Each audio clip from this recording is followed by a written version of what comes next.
I've got a weird story I have to share that just happened to me at the park today. So every now and then I'll take my dog to the dog park and we'll just hang out there for a little while and go home. There's a small dog side and a big dog side. He's kind of in the middle, so we take him to the small dog side because he gets beat up by the big dogs. Anyways, that's off subject. So we got there early enough that it was just us there. We were just hanging out, and then I see this big giant truck. The park is a loop. I see this big giant truck kind of slow down, drive past, and kind of look at us and leave, which always makes me like, danger, danger, red flag. But then that truck drove all the way around the park through that loop and then right back out to where the dog park was and parked. And I was like, danger. And then once it was parked, a big, strong, burly looking guy comes out of the truck and without a dog and starts walking towards where I am. And I'm like, danger.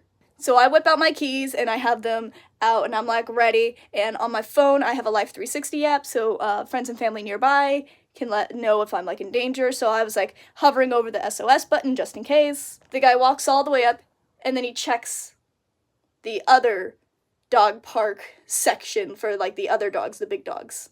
He like checks if it's locked because sometimes it's locked. It's unlocked, so he leaves and goes back to his car. So I'm like relieved. I was like, oh, he just must have a big dog and was just checking if it's unlocked and he didn't want to deal with the dog getting in.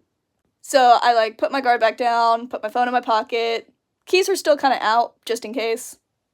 But what I see come out of the big massive truck was him, his wife, and they were both carrying a couple of chihuahuas, about 4 chihuahuas. So they bring him into the park. I was like, oh, that's funny. It was just a few chihuahuas, haha. And then his wife stays with the 4 chihuahuas, and then he goes back out to the car and brings 2 more. And then he goes back out to the car and he brings more. They brought a total of 8 chihuahuas out of the car. I even asked him, I was like, how many chihuahuas you got in that car? And he was like, 8. It was just not what I expected that interaction to be. I was thinking this is it. I'm gonna have to fight for my life here. And then 8 chihuahuas. What a good morning.